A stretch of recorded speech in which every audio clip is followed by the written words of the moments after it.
네, 오늘은 2023년 이제 하반기가 시작되는 첫 주일입니다. 이 상반기를 결산하면서 감사를 드리는 맥주 감사절이 되면 좋겠습니다. 우리 다 같이 옆에 계신 분들에게 이렇게 인사하면 좋겠습니다. 살아있음에 감사합니다. 네, 살아있음에 감사합니다. 네, 네, 하루하루 살아갈 수 있음이 감사인 것 같습니다. 제가 얼마 전에요, 중앙아시아와 시베리아에 사시는 옛날 그 구소련 시대의 고려인들에 대한 영상을 좀 보았는데요. 이 고려인들을 뭐라고 부르냐면 까레이스키라고 부릅니다. 까레이스키 들어보셨죠? 네, 이 까레이란 말은 이 러시아 쪽 언어로 꼬리아란 뜻입니다. 꼬리아란 말이고요. 스키는 이제 민족이란 뜻이죠. 그래서 고려인들, 고려 민족을 까레이스키라고 부릅니다. 이 까레이스키들은요, 조선 말, 조선 후기에 이렇게 탐관 우리들이 극성을 부리고 이 조선이 굉장히 어수선했죠. 그래서 먹고 살 게 없어서 저기 연해주, 지금 블라디보스톡으로 가서 거기서 땅을 일구며 살았습니다. 그런데 이 일제 시대가 되면서 많은 사람들이 또 같이 오게 된 거예요. 그래서 숫자가 불어나고 큰 이제 굉장히 큰 이제 집단을 이루면서 그 연해주에서 이 땅을 일구며 살고 있었는데 러시아 혁명이 일어나고 난 다음에 스탈린이 집권하고 나서 이 조선족들을 연해주에 살고 있는 조선족들을 강제로 지금 그 중앙아시아 쪽으로 이렇게 이송을 시킵니다. 유배를 시킨 것이죠. 그 땅은 굉장히 사막밖에 없는 그러한 아주 험난한 그런 척박한 땅이었는데 그 땅으로 강제 이주를 시키게 됐습니다. 그 땅이 지금 이제 카자흐스탄, 우즈베키스탄 그쪽의 지역입니다. 이때부터 까레이스키들은 아주 험난한 삶을 살게 되었다고 합니다.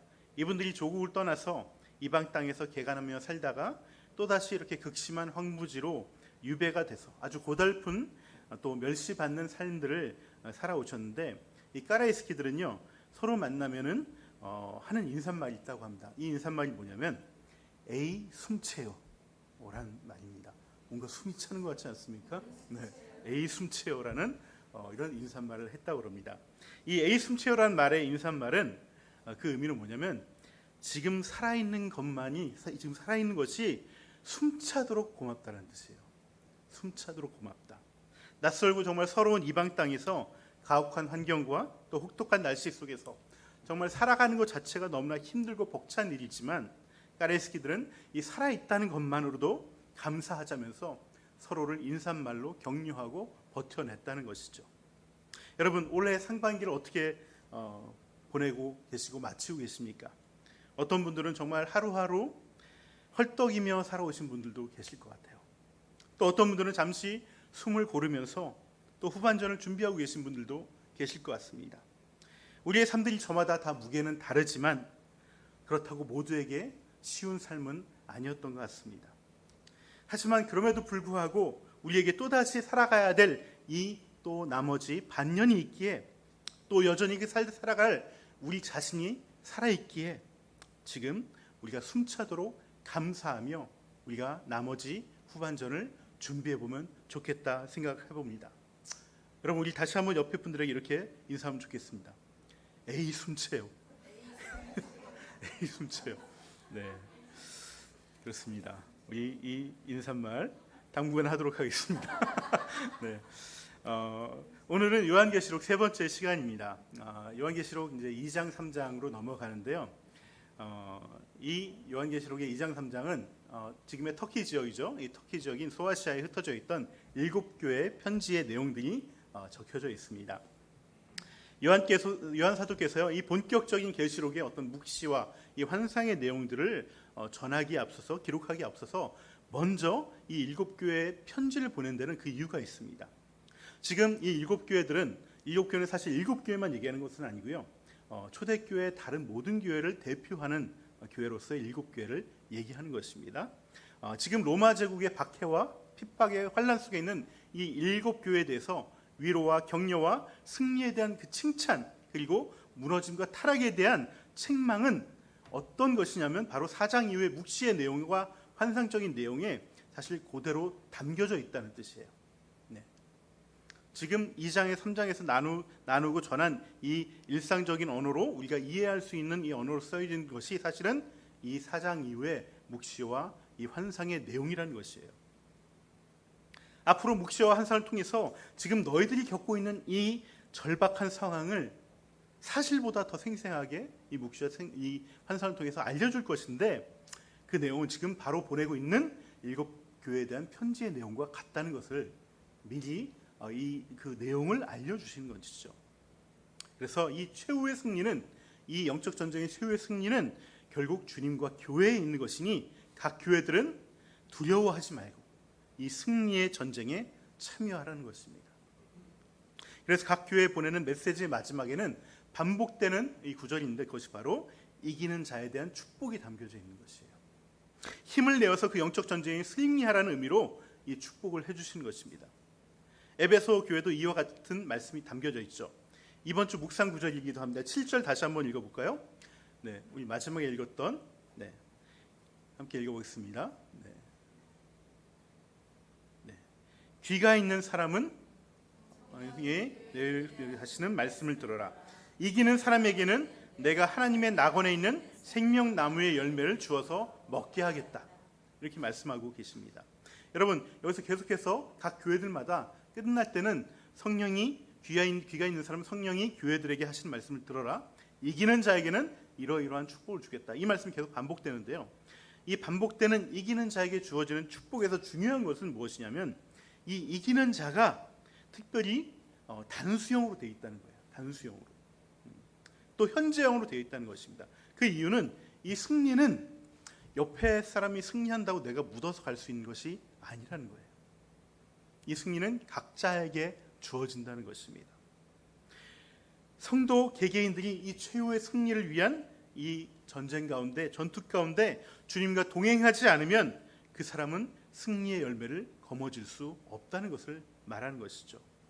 또한 이 승리의 축복은요, 우리가 죽어서 얻게 되는 그러한 축복이 아니라 이 땅에서부터 이겨나가는 모든 자에게 주어지는 이 현재 이 땅에서 주어진 축복이라는 것을 말하고자 하는 것입니다.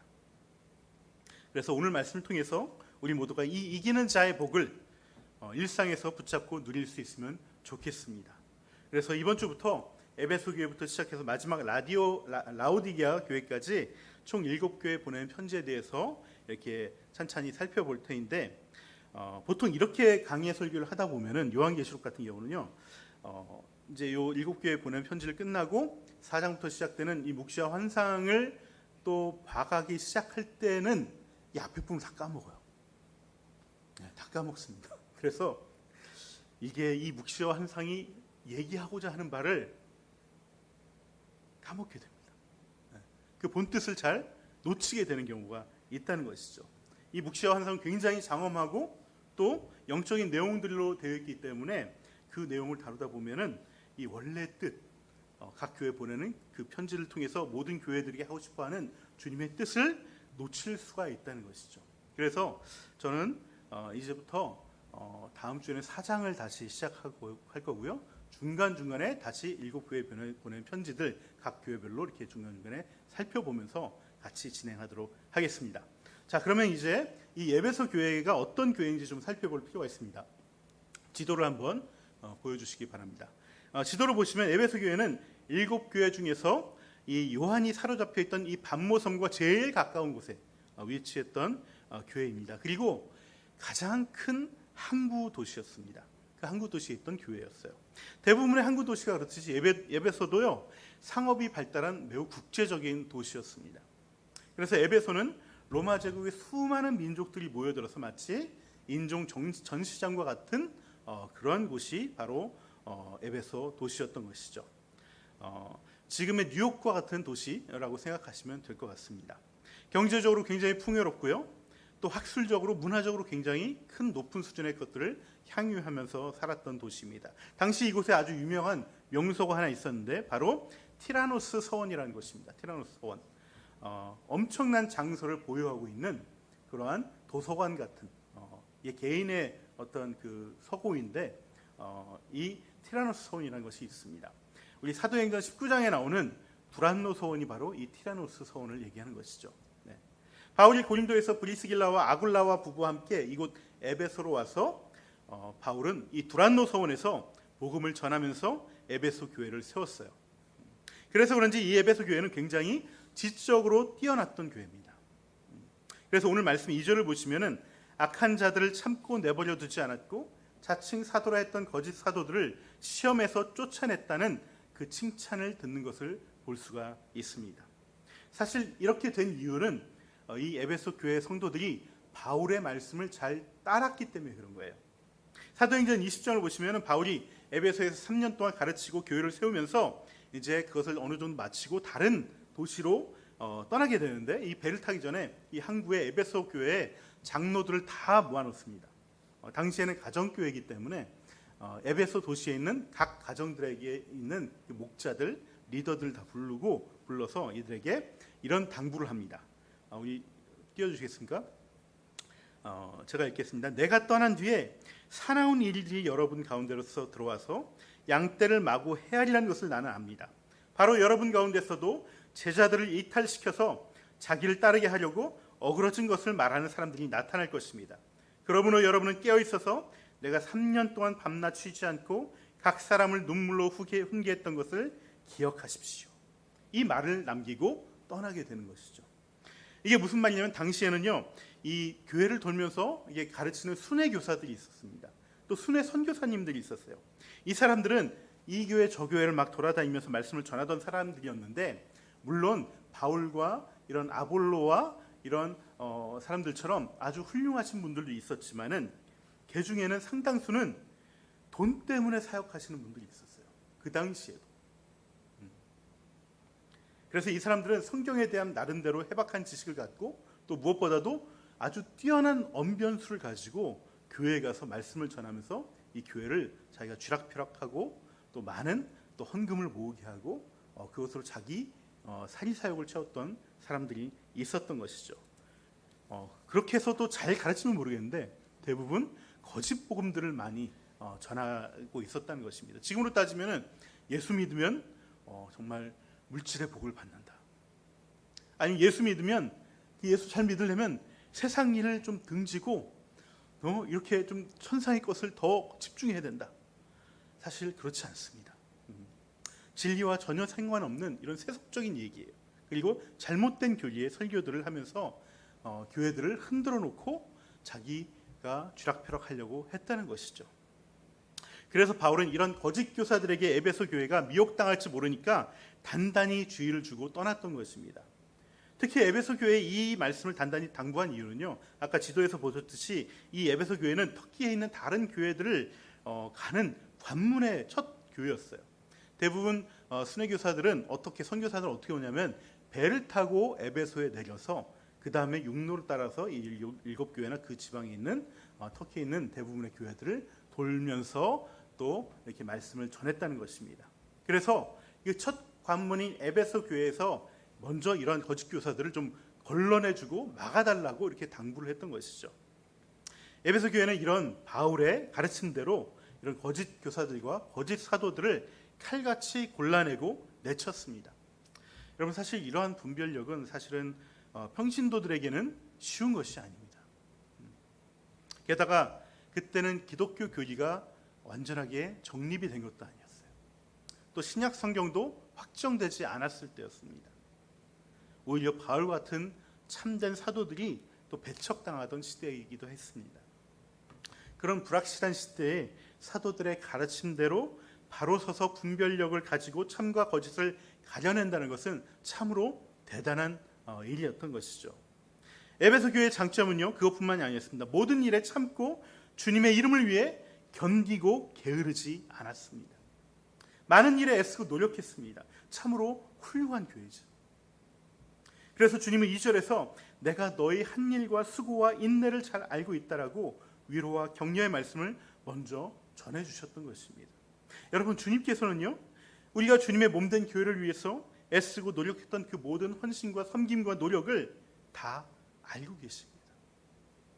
시간의 형편과 물질의 형편과 마음의 형편이 안 되는 상황 속에서도 애쓰고 분투했던 그 모든 섬김을 주님은 다 알고 계신다라고 말씀하고 계신다는 것입니다. 그렇습니다. 주님은요, 우리의 머리털까지 세신다고 하실 정도로 우리의 모든 것을 다 아시는 분이십니다. 우리의 슬픔도 아시고 우리의 애환도 아시고 어려움 가운데 고통당하는 것도 아시고 무엇보다도 우리가 무엇을 기도하고 있는지 알고 계십니다. 주님이 몰라서 가만히 계신 것이 아니라 주님은 나보다 나를 더 잘 아시는 분이신데 주님은 이 마지막 때에 주님의 교회와 성도들의 사정과 형편과 애씀을 알고 계시기에 그 교회를 붙잡고 또 성도들을 붙잡고 계시다는 것입니다. 여러분, 이 말씀을 믿음으로 받아 안으시고 주님의 위로를 받으시길 바랍니다. 여러분, 영적 전쟁의 승리는요, 주님이 주시는 이 위로와 격려를 통해서 비로소 시작되는 거예요.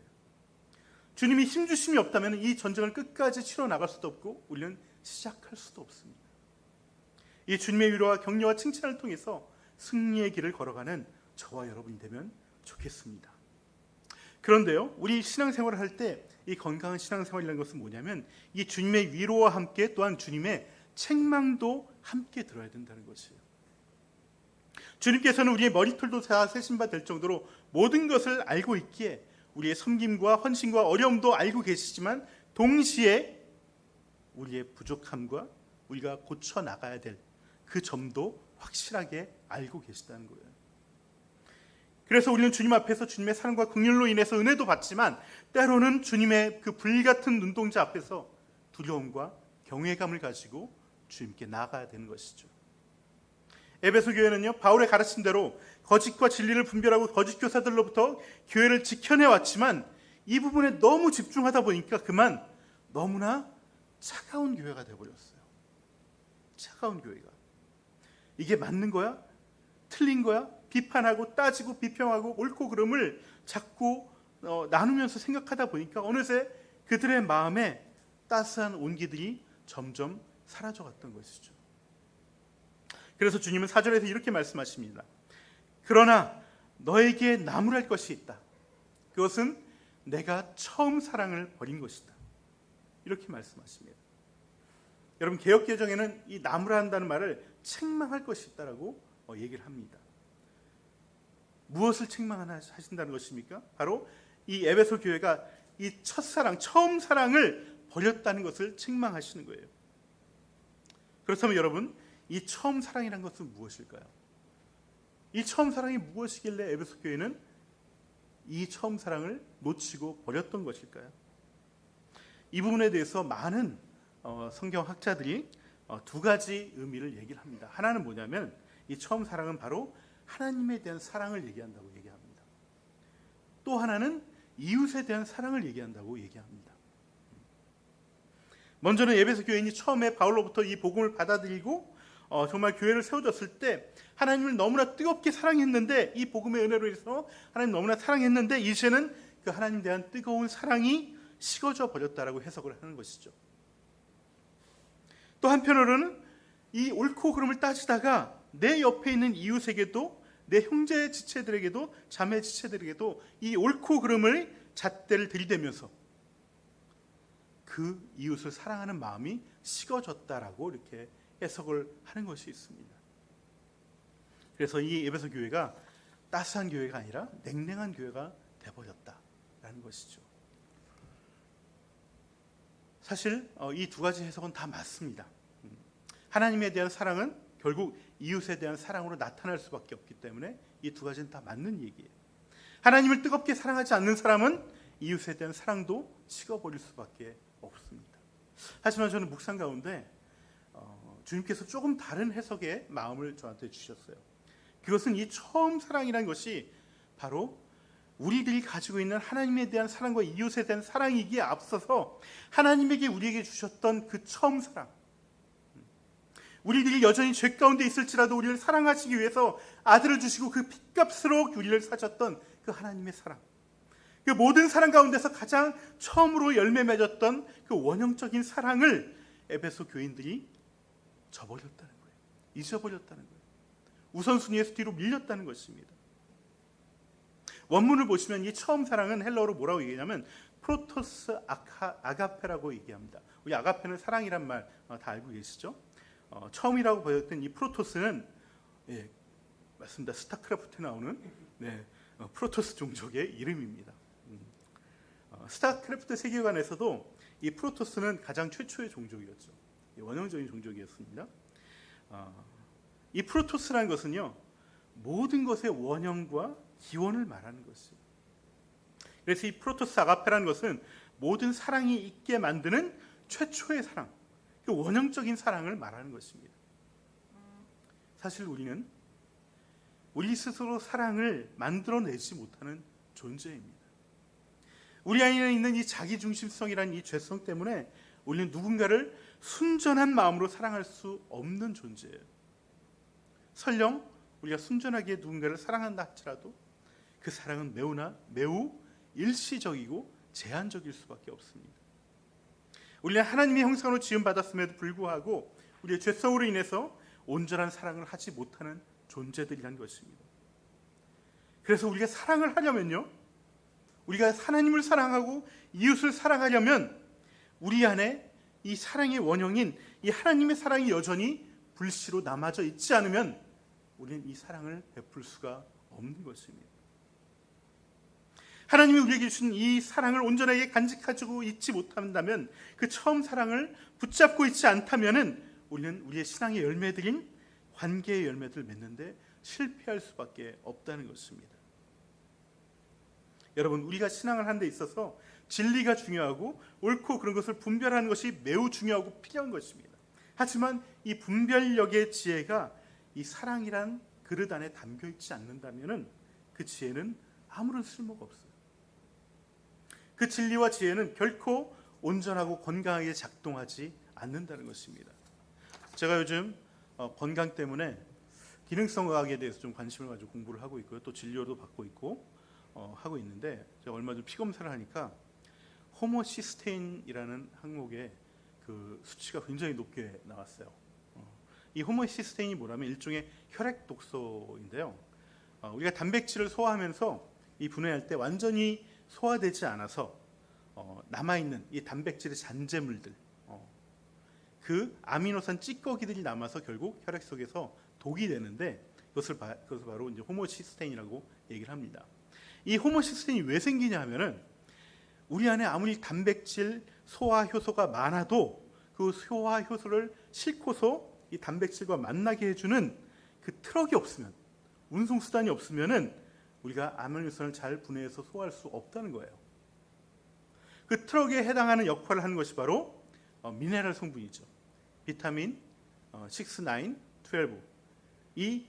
이 세 가지 미네랄이 부족하면은 우리는 단백질을 다 소화할 수 없어서 우리 안에 독소가 생긴다는 것입니다. 이처럼 우리 몸에 아무리 좋은 단백질 넣어줘도 비타민이 없으면 소화가 안 되는 것처럼, 우리가 추구하는 진리와 이 말씀이 아무리 좋아도 사랑이 없으면은 그 진리는 소용이 없게 돼버린다는 것입니다. 오히려 독이 되고 마는 거예요. 그래서 사도 바울은요, 가장 강조했던 것이 사랑이고요, 믿음, 소망, 사랑 중에서 제일 중요한 것이 사랑이라고 역설했던 것입니다. 여러분, 요한 사도께서는 이 요한계시록 쓰시고 반모섬에서 유배해서 풀려나와서 남은 연생을 사실은 에베소 교회에서 목회하시면서 보내셨어요. 저 요한복음 할 때도 한번 말씀드렸었죠. 이 예수님의 어머니이신 마리아를 이렇게 봉양하면서 에베소 교회에서 인생을 마칠 때까지 이제 목양을 하셨는데, 이 사랑의 사도인 요한께서 설교 때마다 하신 말씀은 서로 사랑하라는 것이었어요. 이 말씀 외에는 아무 말씀도 하지 않으셨다는 기록들이 남겨져 있습니다. 여러분, 사랑은요, 주님이 세우신 이 교회의 완성을 위한 활용정점과 같은 거예요. 교회에 사랑이 없으면 그 교회는 무늬만 교회인 것입니다. 여러분, 가정에 사랑이 없으면 쇼윈도 가정밖에 될 수가 없습니다. 우리 내면에 이 사랑이 없으면 그 사람은 영적으로 죽어 있는 거예요. 이기는 자에게 생명나무의 열매를 주시겠다는 말씀은 바로 이 사랑을 통해서 우리에게 진정한 참 생명, 영원한 생명을 주시겠다는 것입니다. 사랑을 통해서 이 생명을 받고 누리라고 하는 것입니다. 이것들을 받아 안으시는 우리 모두가 되면 좋겠습니다. 이제 말씀의 결론을 맺겠습니다. 그러면 우리가 이 사랑을 온전히 행하기 위해서는 무엇이 필요할까요? 바로 그 처음 사랑을 버리지 않기 위해서 언제나 그 처음 사랑, 그 하나님의 사랑을 감사하는 것입니다.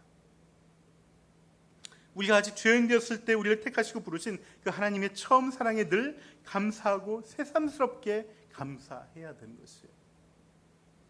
이제 한 해의 절반이 지나가고 있습니다. 우리 지난해 연말 12월 31일 기억하시나요? 네, 우리 다 같이 모여서 새해를 결단하면서 기도 제목을 적고 새해를 알리는 종소리를 들으면서 주님께 우리는 소망했습니다. 그리고 우리는 저마다 숨차게 또 힘겹게 힘을 내서 6개월을 달려왔습니다. 저도 이제 나이가 쉬운 중반이 이르러서 이 돌도 안 된 둘째를 갖게 되니까 굉장히 삶이 숨이 차더라고요. 제 아내 박전도사님들도 박전도사님들이 아니죠. 박전도사님도 네, 날마다 숨차게 이렇게 달려서 밤이 되는 매일매일 골아 떨어지십니다. 여기 계신 우리 모두가 사실 그렇게 달려왔을 것 같습니다. 하지만 이제 잠시 숨을 고르시고 충전해야 될 때입니다. 여러분, 무엇으로 충전하시겠습니까? 하나님의 자녀인 우리들은 충전할 것은 바로 여전히 하나님의 사랑입니다. 우리의 힘으로 애쓰며 사랑해 왔지만 하나님의 그 처음 사랑이 채워지지 않고 그 처음 사랑에 기대어 살아가지 않는다면, 또 그 하나님을 또 그 사랑으로 사랑하지 않는다면 우리는 결국 탈진해서 생명력 넘치는 이 사랑의 삶을 완주해 갈 수가 없기 때문에 그렇습니다. 내 안에 사랑할 힘이 옅어지고 있다면, 점점 약해지고 있다면, 점점 힘에 부친다면, 여러분, 그것은 내가 지금 영적 전쟁에 들어가 있다는 것을 의미하는 것이에요. 이 영적 전쟁에 승리하시려면, 이기는 자가 되려면 하나님의 그 처음 사랑에 감사하며 붙잡아야 된다는 것입니다. 다시 시작하는 2023년 하반기, 여전히 숨찬 다른 박질을 해야 되지만 그 속에서도 그 처음 사랑에 숨차도록 감사해야 하면 좋겠습니다. 힘들면 하나님에게 에이 숨채요 하나님 하시면서 승리의 길을 완주하는 저와 여러분 되길 주님의 이름으로 축원합니다.